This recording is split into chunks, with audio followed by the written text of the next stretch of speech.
Connor, and welcome to Friends Stream Sports. We're so very excited to have you tonight. Thank you so much for being here. It was a good week off for me and Rutledge as both of us are getting to adapt to a new normal in our lives. So we're having a lot of fun here.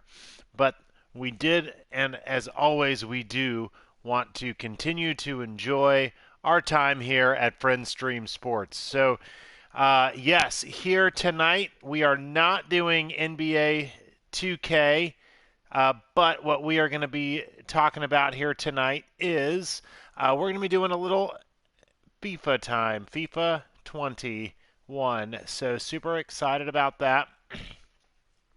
And yeah, we're going to start off here with little Orlando City versus Inter Miami as we start here tonight. Rutledge is probably going to be joining us here at some point this evening, so we're very excited to have him on the show. But until then, as they say, the show must go on, folks. The show must go on. Let's do a little team management settings here. Let's see how we're feeling. Good old Pato. I would like to see how Pato would actually fit into this lineup here with Orlando City, but I guess beggars can't be choosers here now, can they? Moutinho, who's been hurt most of the season, he needs to be playing. And let's see, we're going to put a little Van der Vaart here. I'm a big Van der Vaart guy. I think this is kind of pretty close to what could be the best lineup for Orlando City. So, minus Daryl DK, obviously. Wish he was here, but I'm sure he must be on the Barnsley roster. So, no, never mind. Mr. DK is right here, ready to roll with us. So, very excited to get to talk about Orlando City here tonight as we start our match. Let's make sure. Let's see what our game settings are. Let's do a little world class. I might lose, but that's okay. So, very excited to have everyone here this evening as we're kicking off and having a little Friends Stream Sports time live from my television area.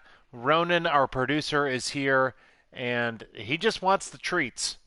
That's all that Ronan wants is the treats. So, very, very excited to have everybody here this evening. So, and as we start our Friends Stream Sports episode tonight, we're going to actually start off with a little bit of soccer talk. Very excited to have a little bit of soccer talk here.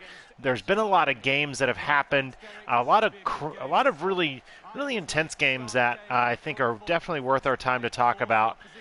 First up, as we hit the Euro 2020, we're getting towards the business end of the tournament. You know, the interesting thing about the Euro groups is that they had there was a lot of third place teams that were able to get into the knockout rounds, and there was, you kind of had to, it wasn't the hardest tournament in the world to get into the knockout rounds, but the top end of the European, UEFA is obviously some of the best soccer that's played out there in the world. It's so good, we might even want to call it football, and that was no different today as the real stunner of a match between England and Germany, which happened today down at Wembley, or up at Wembley, actually, if you're coming here from Florida or Georgia, where Rutledge is from. So very excited to hear everything that went on in the England versus Germany game. You know, there was obviously the Germans had their chances, as they always do, but they could not convert. And England now all of a sudden finds themselves in a very, very winnable match to the finals of the European Championships. And as they always like to say, it's coming home. It's coming home. So we wish the best for our relatives and friends across the pond, and definitely excited to see them do well. And, on the other side of that bracket is the team that all along I've kind of said don't sleep on them, and that's the Italians. So even though the Italians do have a tough game against Belgium coming up, what's interesting there is you do have some hurt players, right? And really, although I think England versus Italy, that would be a really interesting matchup for sure. I do think Italy can match up well against Belgium. They're in the quarterfinals to get that match and that date into the semifinals for a chance at European glory. So definitely going to continue to watch that as Chris Mueller decides, really I decide to sprint a little too hard with the ball with Chris Mueller. So that's kind of my quick Euro breakdown. I think there was a lot of wild games. Spain and Croatia, a goal fest. The France game was absolutely nutty. Snatching defeat from the jaws of victory, as friend of the show Charlie Bell would say from time to time, as France did. I feel bad for Kylian Mbappe.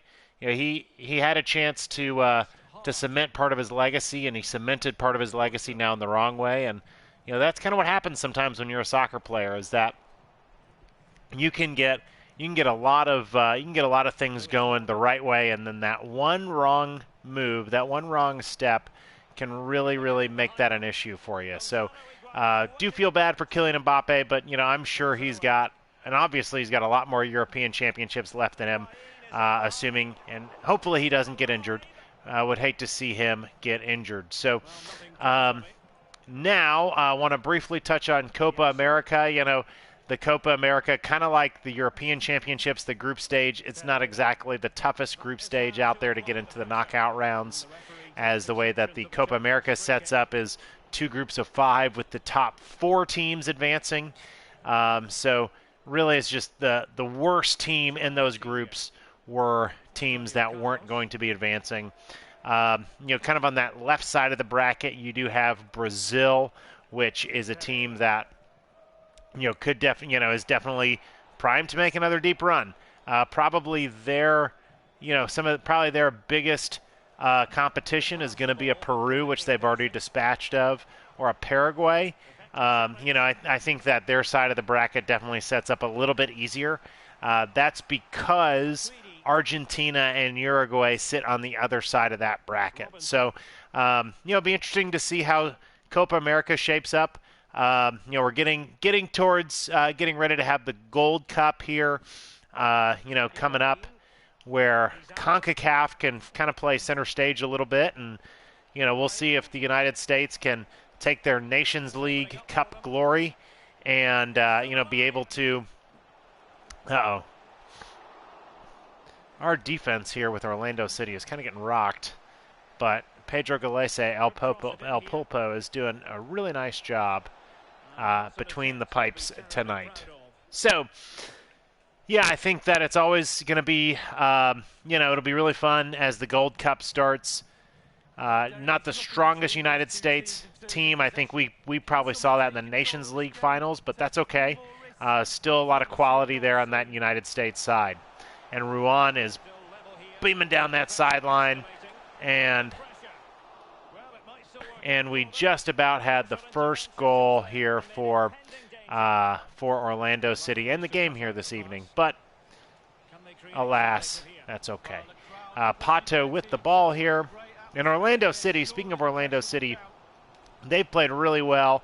My last real soccer talk type of conversation, we talked about Orlando City, and as they're just kind of finishing the group of matches that I wanted to touch on. And, Orlando City's played really well. And I think the biggest thing about Orlando City that I want to call out is they're continuing to win games without their key players.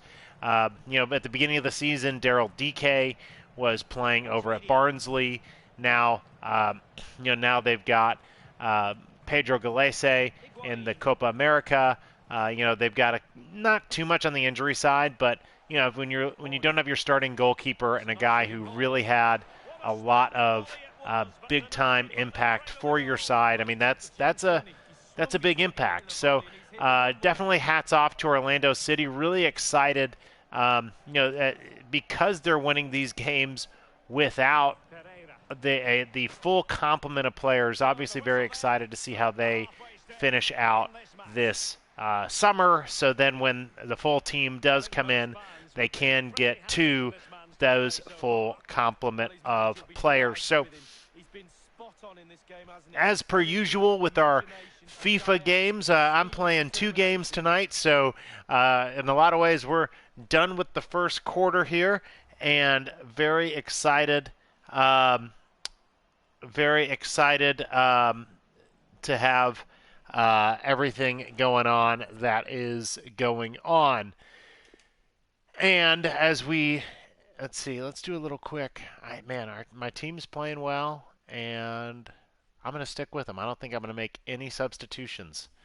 But as we head into our second quarter, we're going to move into conversations about a little basketball. So moving from soccer to basketball. And, I think really there's a few topics I want to talk about.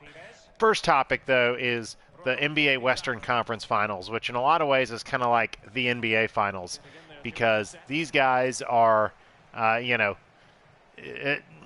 offense to Milwaukee, I'd be very shocked if a Milwaukee Bucks team could beat these Suns or these Clippers, whoever ends up winning. And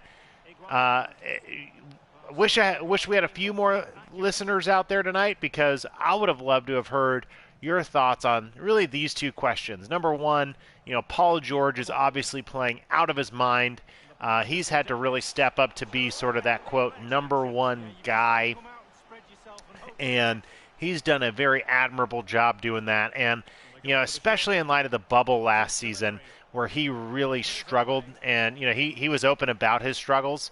I think a really worthy conversation, especially if the LA Clippers can maybe even come back and win, is going to be asking the question of what does that do to Paul George's legacy? I think even as it stands right now, because Paul George has had such an incredible playoff run, what does that do to his legacy? Is he, does he become the actual playoff P, or is there a little bit more of a conversation surrounding, he's still kind of a choke artist, and he just maybe had one good playoff run. The next question that I think is really important to ask as I decide to kick the ball out of bounds is what does this year's Clipper team, even if they don't make the finals, what does this year's Clipper team say about Ty Lue and Doc Rivers? You had a lot of the same players coming back, a lot of the same sort of vibe around this Clipper team that Doc Rivers had. And he's been able to, Ty Lue's been able to come, lead. Obviously, he's not playing, but, be the coach of his team to come back from multiple playoff rounds. And,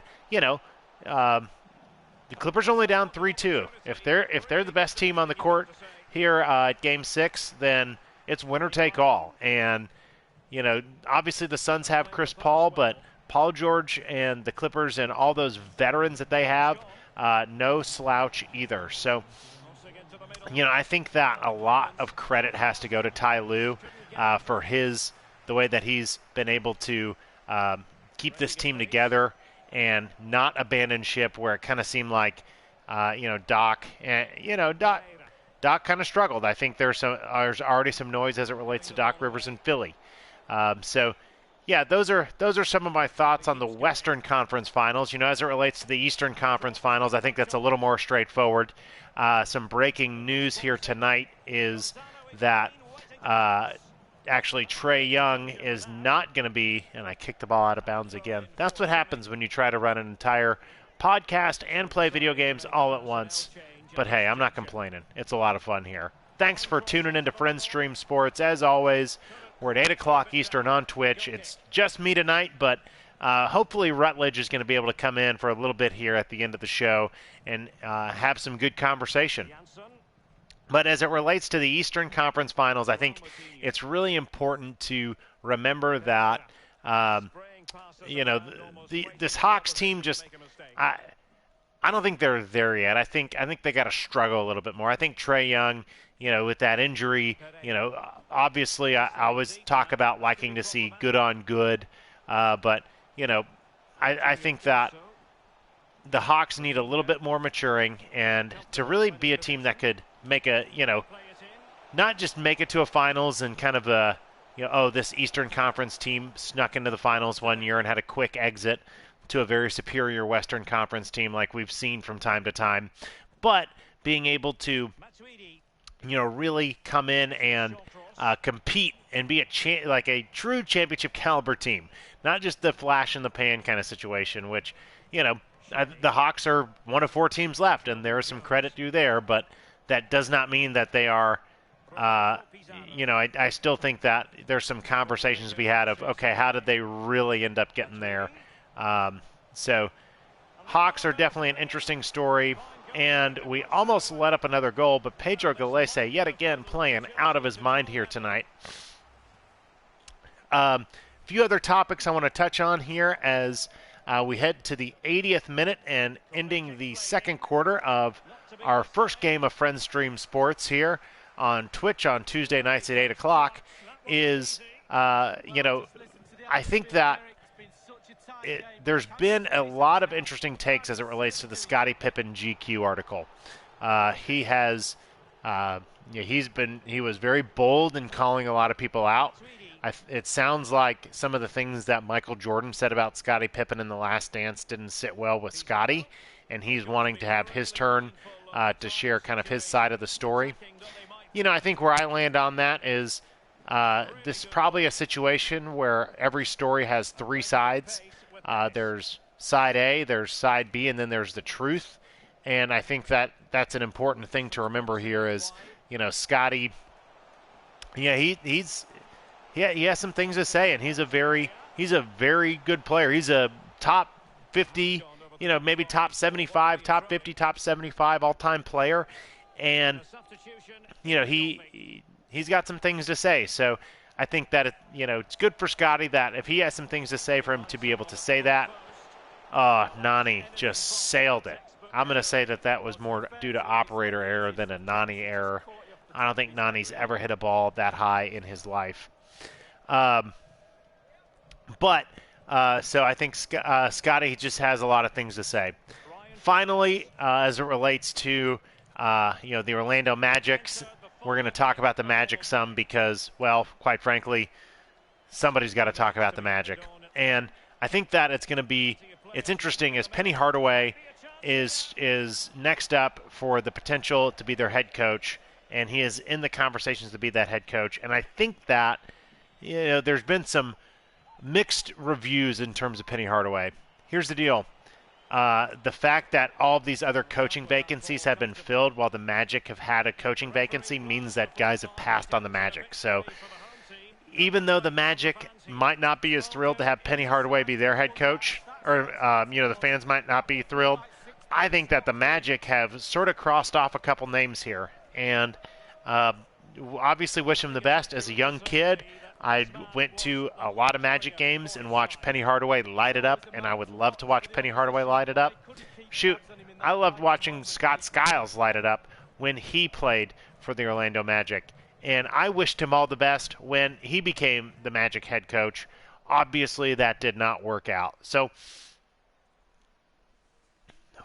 that was a lot of talking, and I'm really happy that I drank a kombucha here right beforehand, so I, could have the adequate energy to get to share all kinds of things as it relates to sports tonight. So, as that heads us into halftime, first off, just want to thank everybody who's going to watch, everybody who is going to listen to us here on Friends Stream Sports, Tuesday nights, 8 o'clock, with Connor and Rutledge. And Rutledge is indeed out tonight. But we are very, very happy to be back after 1 week off and excited to get it going again. So as we head into our halftime hot takes, we're going to stick with a little FIFA action, but we're going to run back a game that we had earlier today on the international level. That's right. If Peter is watching, I don't think Peter's watching live. I'm sure he's asleep because he's in England. But if he gets to watch this, Peter, I will be playing as England, playing Germany here. tonight here on Friends Stream Sports. We're just running back the old game here. Running back what we saw today. Which, by the way, those blue kits that England has, those are sharp. Those are real sharp. The white ones are okay. I don't love the little logo in the middle, but, that's just me. So, but before we begin, do want to go into everybody's favorite segment, and that is Halftime Hot Takes. Ha-ha! So hot, so take. Gotta love it. And, the one halftime hot take that I do want to touch on this evening is, a question that we had. I think it's a really interesting question to ponder as it relates to the teams left right now. So out of the Hawks, the Bucks, the Suns, and the Clippers, which healthy player from the remaining teams, if you had to pick one player to hit a game-winning shot, which healthy player would you pick? And I won't spoil Rutledge's, but I would go with Devin Booker. I think Devin Booker, there's not like there's a ton of big game shot guys left. So if like Steph Curry was left, I would think about him. But because he's not, and it's not like Chris Middleton is, sometimes he plays like a superstar, but you can't count on him. And Giannis can't shoot well, and Trae Young is hurt, so he cannot be a part of this conversation. And Paul George, he's sort of having a renaissance here. You start to whittle guys down, and I think Devin Booker is the closest to being that next superstar that we talk about, taking those last-second shots. So halftime hot takes tonight. If you had to pick one healthy player from the remaining teams to hit a game-winning shot, who would it be? I'd go with Devin Booker. So Yahoo for me, Yahoo for halftime hot takes. And we are going to do a little England versus Germany here. And we're going to check on the lineups, because it's always important to make sure sometimes they'll sneak guys in, like Marcus Rashford. I'm going to put you on the left. Oh, no, we don't want that. We want that. Yeah, we want Marcus Rashford. I'll play him in a little midfield action. And let's see if we got anybody. Oh, Sancho is on the bench. What's that all about? So I think that this is going to be kind of our lineup here. Should I put Ben Chilwell in over Luke Shaw? No, I want Luke Shaw. But I do want Phillips in over Mr. Bellingham. So, all right. There we go. Let's rock. Let's roll. Let's see if I can take my 4 wins versus 1 win on the world-class difficulty level and continue my luck here on Friends Stream Sports Tuesday nights, 8 o'clock. And we're just so excited. And Rutledge is on his way home. And hopefully he can get home in time to get to at least say hello to everybody. Maybe make a couple picks. So, very, very excited for that. And very excited to have Rutledge join us when he does. But as of now, we're at Wembley. We've got England. We've got Germany. We've got 2 UEFA Titans duking it out in a cathedral fit for the occasion. Beautiful day. Not like the day that it was in Orlando. That is for sure. And just so excited, everybody. And with that, as we head into this summertime awesomeness, and really before we ramp up to American football, one of the things Rutledge and I wanted to do was take our NBA Team of the Week topics and move them into baseball Team of the Weeks. So very, very excited to get to start to talk about baseball. And I can't wait to talk about the Angels. And because Rutledge isn't here and I get to pick what we talk about, I'm going to talk about the Angels for a little bit. And I'm going to talk about Shohei Ohtani, because Shohei Ohtani is doing things that we have not seen since Babe Ruth. He is leading the American League in home runs, and he is doing a great job pitching. And it's not like he's a little knuckleballer. I mean, this guy's throwing smoke, and he's just killing it out there. So hats off to Shohei Ohtani and the Angels. Can't wait to see them continue to do really well, and just see how they finish out there in the AL East. But the reason why I could talk about the Angels briefly and segue into our MLB Team of the Week is the Angels are currently playing the team that is our first inaugural MLB Team of the Week, and that is the New York Yankees. The Yankees, the Bronx Bombers, they've been struggling this year. That's for sure. They've lost 5 in a row, got swept by the Red Sox, and have just had some issues. And I'm always one of those folks that thinks that when it comes to sports, I always love to have some underdogs. A little bit of underdog action every year is always really good, but it's always good to have like the top teams be good in their respective sports. So, I kind of think that as it relates to basketball, when the Lakers are good and notable, like NBA is kind of better. In college football, when Michigan's good, I think that that makes the Big Ten that much better and a little bit more fun to watch. And we almost had our first goal of the game here, and that would have just been a super lot of fun time, but we don't. So, nevertheless, here we are. And so the interesting thing about the Yankees right now is they've got a ton of guys on paper that should be really good at hitting the baseball.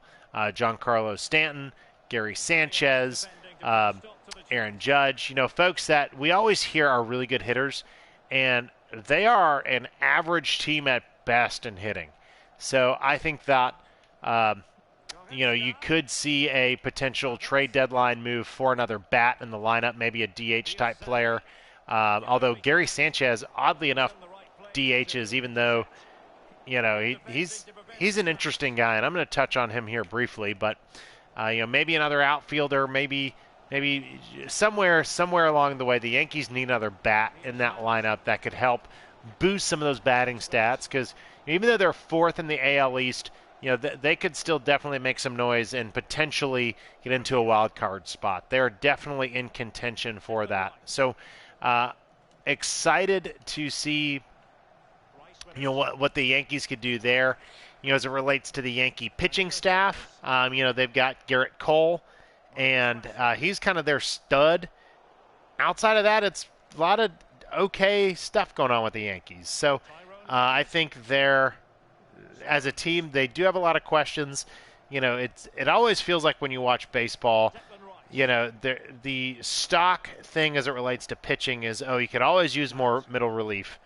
I think the Yankees could actually use more middle relief. It's not like just a throwaway kind of, we could use more middle relief, so let's go find a middle reliever. No, they are desperately in dire need of some good old middle relief there. And one piece of relief that the Yankees got and need to get is some more stability at the catcher position. As I mentioned earlier, there's another guy for the Yankees that we keep on hearing is good, but hasn't lived up to the billing for sure this year. That's Gary Sanchez, and he's a guy to keep your eye on. I think it's really interesting that even though he's kind of your number one catcher, he doesn't actually catch the number one pitcher. That's Garrett Cole.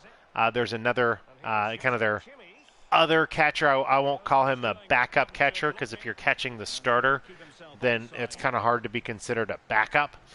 But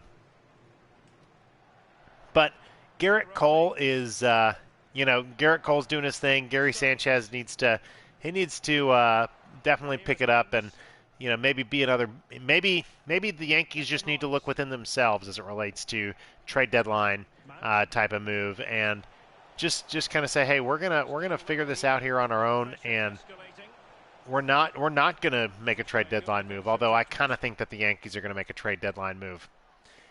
As we finish out with talk on our MLB Team of the Week, I want to bring up and discuss the story, kind of a fun story that came out for the New York Yankees, and that is that the Yankees got to honor a Batgirl today. Not Batgirl like Batman and Robin, although that would be really cool.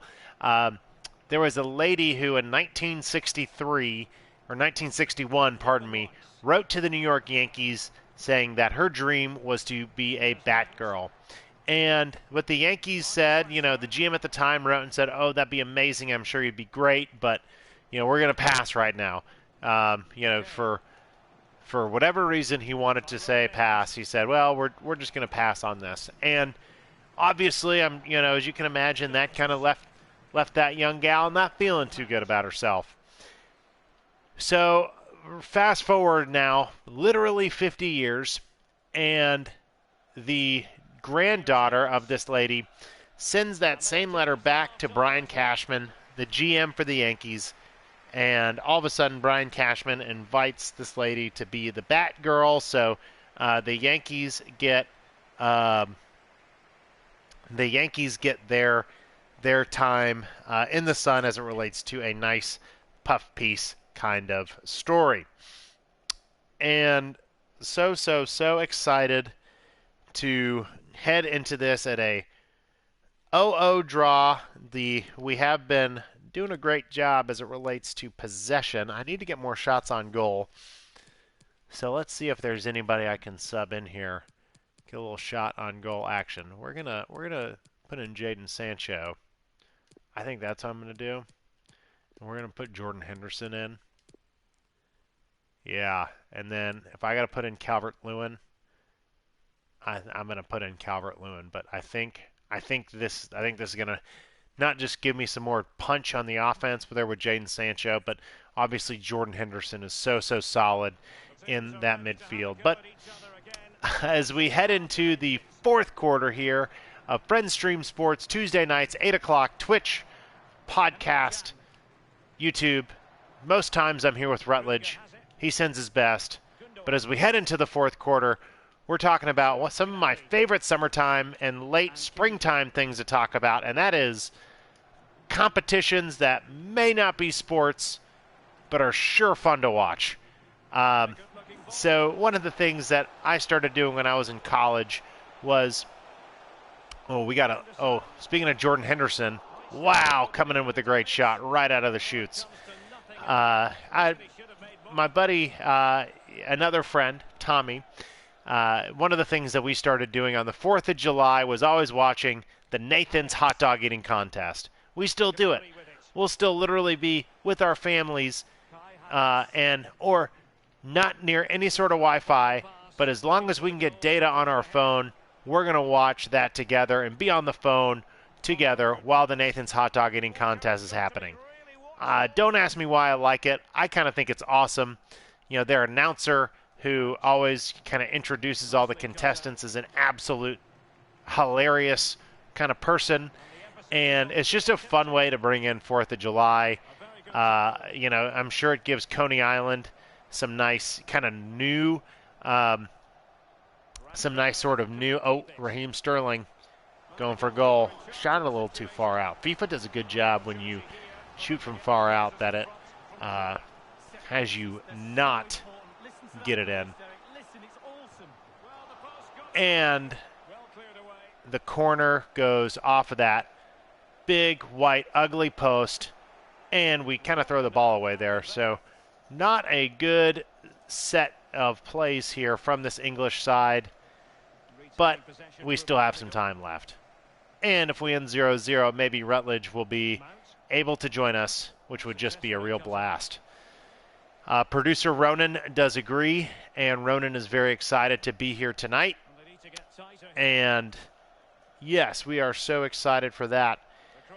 The next up fun contest that I think is just a blast, that may not be a sport, but is always a ton of fun, is the spelling bee. Not the annual Putnam County spelling bee, although that one I do hear is great. But the old spelling bee every year, I remember watching it when I was like 13 on ESPN2. It was like late April, and they had it, and I was just enthralled. I thought, being able to watch little kids come up, spell hard words, not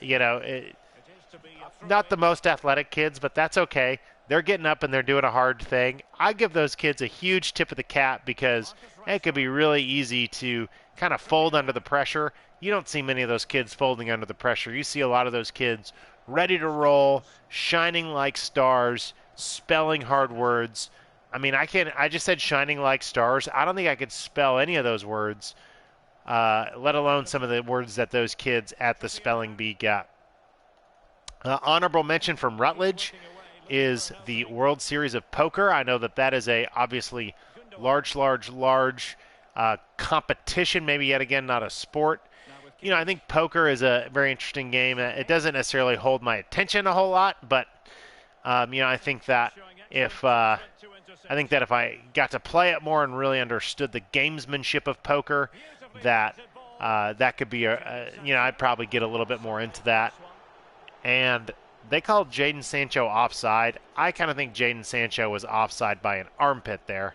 Yeah, he was offside by literally extending his arm.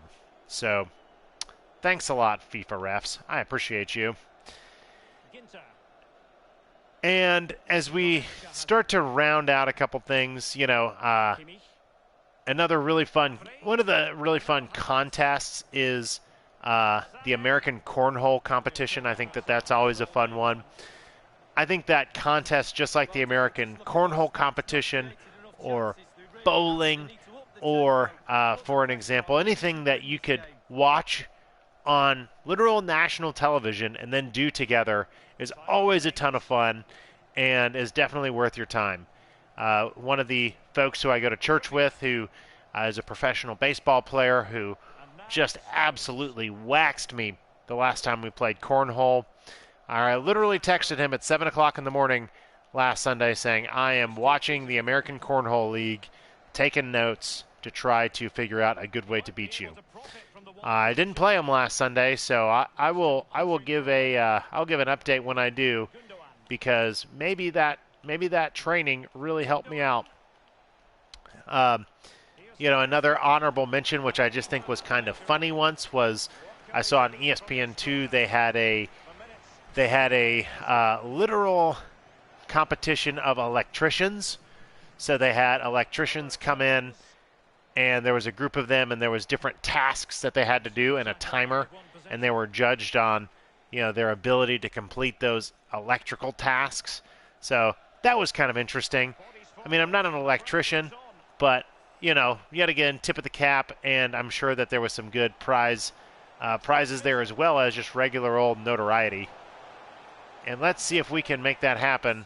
Harry Kane goes for the old bicycle kick. Not happening here this evening.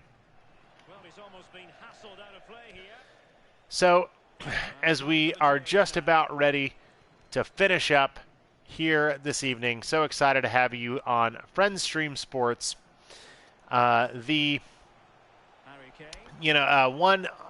honorable mention contest. Oh, so close. Another honorable mention contest to mention is hopefully not Leroy Sané. Hopefully, in the death.